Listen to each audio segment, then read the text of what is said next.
G'day ladies and gentlemen, Duckville here on a very, very cold winter's day here in Melbourne. It's been a bit crazy lately, but I'm a bit frozen, so my hands are really stiff. But what we're going to do is try and warm up here by watching some StarCraft 2 action. We've got a TvT up at the moment, sent in by a Twitter follower by the name of Vanak. Thank you very much for sending this one in. It looks to be pretty cool. Our red Terran starting at the top left-hand side of Shakuris is the sort of feature player, if you will. He's from Complexity. He's a slightly unorthodox at times player. He's done all sorts of cool things. Viking drops, anyone? That's a pretty cool thing to do. It is QXC. His opponent on the other side in the blue is just your average Joe, but it's not Joe, it's your average Steve. We got Steve down here who's going to be facing it off.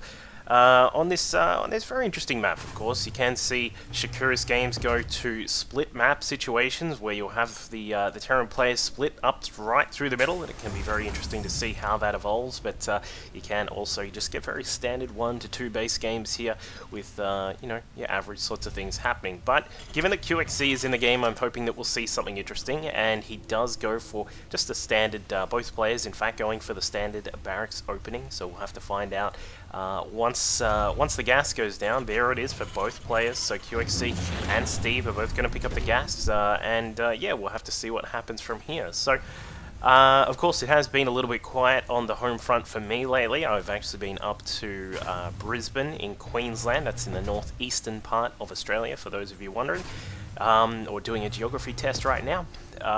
It's doing a tournament up there by Vroom Vroom Vroom. It was very cool, sort of hosted by the car rental company Vroom Vroom Vroom. It was really nice to go to and see some of the local players from the local scene.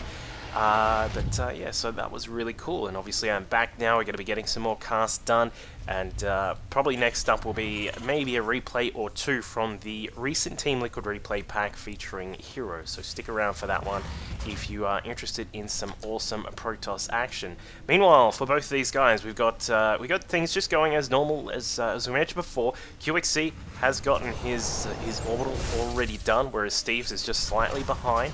Does have a second refinery over here as well, and a tech lab on the barracks. So looks like he is going to go for a perhaps either a Marauder opening or perhaps something with a Reaper, and it is going to be a Reaper here from QXC. Meanwhile, back in Steve's base, the SCV from QXC is just trying to sort of stick around and see what vision he can get. Of course, he's seen that the one gas is already done, no second gas just as of yet, so just sticking without that for the moment, but he finally does fall. This Marine's a bit happy about that. He's got one to pin on his chest. Meanwhile, the factory for Steve is actually being constructed down at the Naturals, so he's got a bit of a, it's not a Maca Rax, it's a Maca Fac. That kind of sounds a bit bad, but whatever. He's building it down there. I'm assuming that he is going to do some sort of push. There is going to be a second Rax here from Steve down at the Natural as well, so we are going to be pretty sure that there is going to be some sort of push coming out here from Steve. Of course, if you can get a good handful of tanks and Marines across to your opponent's base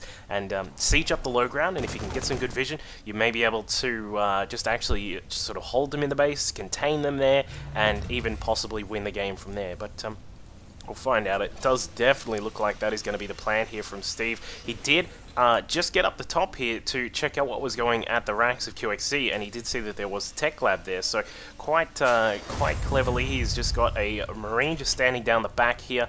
We've got this factory just getting a tank out as well, and the second rack's just about to complete. Meanwhile, for QXC, he's got Reaper speed on the way. I think it has actually been. In fact, yeah, I don't know if I'm assuming a lot of you guys will remember the 5 racks Reaper build that you would do in TvT back in the day, where we saw players like Morrow destroy people like Hydra with that particular style, because it was just incredible to see. Well, QXC's bringing it back. He's, despite the nerf to the Nitro packs here, of course you do need a factory to get that upgrade now. He's going to get that, and he does have 2 Vikings on the way. So going a little bit more unorthodox here with the few Reapers coming out, the Nitro packs, and then a couple of Vikings to make sure that he's defended against any possible Banshee attacks. So we'll see what's going to come up here. Steve, meanwhile, just continuing to produce Marines and the tanks. He's got another couple of tanks out on the way. He's queuing them up. Both players sitting in a very sort of meager SCV count just at the moment. Of course, Steve just slightly ahead on 28. But for QXC, he's on 26. But of course, he's got a little bit more production power just at the moment. But actually, that scale might tip in just a second. But he is getting a second command center. So I think Steve is definitely going to go for this all in. He's got a couple of tanks out already. In fact, the SCV train is on the way. Choo-choo, someone has bought a ticket.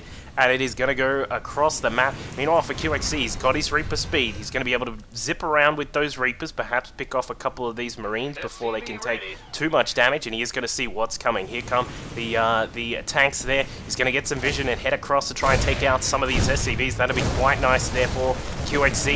He does get caught out. A few of the Marines that are just following up the back were just intercepting that Reaper force. So Steve's got to be very careful here. He wants to make sure that everything is sort of grouped up correctly, because you don't want to sort of leave random units lying around like this Marine. He is not having a good time at all. Back at base for QXC, we've got a couple of Vikings out. He's finishing off another 2 racks. He will have a reacted racks here, but I'm not actually sure how useful this is going to be. He is trying to get a Banshee out as well, and Cloak is just on the way.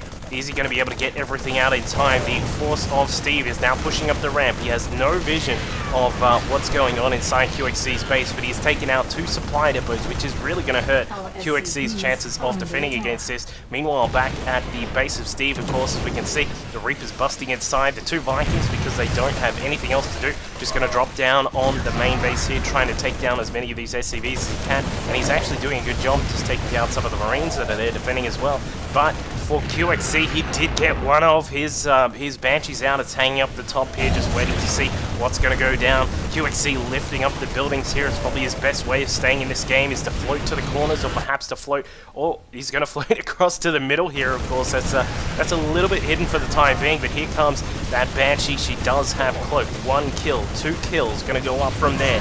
The tanks and Marines have disposed of most of the buildings inside QXC's base, keeping in mind that QXC did get quite a few of these SCV kills back here, so he's sort of done an alright job of trying to keep the tables even. But of course, when you look at the supply count, we've got QXC up at 4 of 30 for his supply. The Banshee, unfortunately, or actually she would have decloaked there on purpose, so there was only a couple of Marines left. The SCV train is heading back to the station, trying to get as many kills here as he can. He should be able to take down all of these SCVs. Beautiful micro here from QXC. He's been playing StarCraft Master on level, I think it's 27, that really annoying map with the Banshees and the Marines, but doing a good job. And he's actually kept himself in the game for the moment. He's got this base here. We've got a mule that's going down. Meanwhile, for Steve, he's put down, he's in fact going, I hope he doesn't put any more mules down, because of course this Banshee is going to cause all sorts of trouble if there are no scans available for Steve, and Steve is only just barely trying to keep his economy in shape at the moment because of all of those SCVs that were pulled, and then the SCVs that were lost at the main base as well. As we can see, the SCV count is 15 to 2, so it's not as if QXC is in a dominating position in that regard, but of course with this Cloak Banshee, he's going to be able to do all sorts of harassment around the map. As we just saw, a scan went down from Steve, and he's not able to pick off that one Banshee that's still floating around, and he's going to head back and get this one repaired. But QXC going to be on 2 mules. And then the difference here, of course, is that QXC doesn't actually need his scans yet. He knows that there will be a starport around with a tech lab, of course, because that was seen, I think he saw that just before, but he doesn't actually have to use his scans just yet. In fact, no, he didn't, my bad. But he doesn't have to use the scans. He can use the mules to get his economy back into shape, of course, trying to get those SCVs back up as quickly as possible. As we can see, he's up to 9 already. Steve, meanwhile, sitting with a big count of Marines here. He's got a total of 17. There is a Raven out now as well, and that Raven is going to really have to help out with this Banshee that's pushing across the map, trying to do some damage. A Viking trying to get out of the starport before anything dire happens to the starport. But the Banshee has got free reign at the moment, because of course the SCV, the Marines are a little bit slow. The Raven has to keep up with where that Banshee is, and I don't think that Steve is doing a good job of that. But a couple more kills here from this 26 kill Banshee commander, who's just she's just floating around, have a good time. all day. But a Hellion, interestingly, coming out here from Steve. He's going to use that to poke around the map, of course, as we can see, just rally pointed around, trying to find out where this extra base of QXC is. But QXC has macroed behind us quite nicely. We've got a nice amount of SCVs out for him with a few in that refinery, getting himself up some more gas. Banshee coming back to town to get some repairs, and it looks as if QXC is actually getting prepared to go, because he's got a few tanks. He does not have siege mode, but he does have this production capability at the moment, which is looking good for him. And with that Banshee, if he can keep the Banshee in the mix and keep it all sort of relevant, he should be able to do some good damage here. And in fact, QXC targeting down the Raven, beautiful work there. He's taken that down, so now the Banshee is going to have a free reign over this attack here. And it looks as if while Steve does get the upper hand in the battle, he is not going to win the war, because that Banshee is probably going to come back now. Where is she? There she is, coming across. 26 kills, 27. Scan goes down from Steve. Is he going to be able to kill the Banshee? No, he's not. The Viking is just sort of slowly falling out of range. And now, are there any more scans left for Steve? No, there's not. Actually, there is one scan left. What is he going to do with it? Is he going to use... Wow, are you serious? Are you serious? He just used a mule.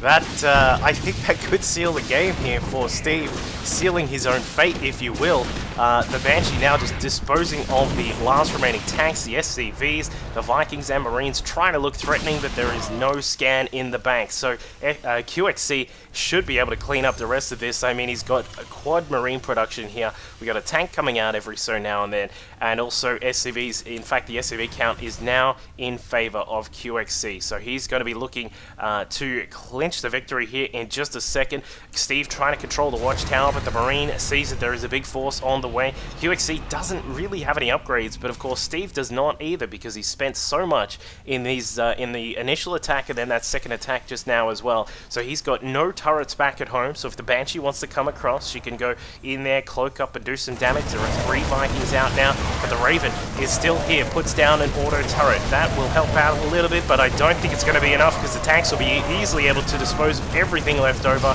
8 Marines are left here for QXC, or 7 in fact. The Banshee's still alive, and that is pretty much the game here for QXC. He's been able to really just stabilize, keep control of this Banshee. She's got 34 kills, but however, she might go down now. One more salvo from those Vikings, and that, yep, there she goes. So the hero Banshee goes down, but the damage is being done. QXC going to take this game against Steve in a very interesting fashion. I think if you went to, I tell you what, Steve, you lost that because you milled instead of scanning, I think.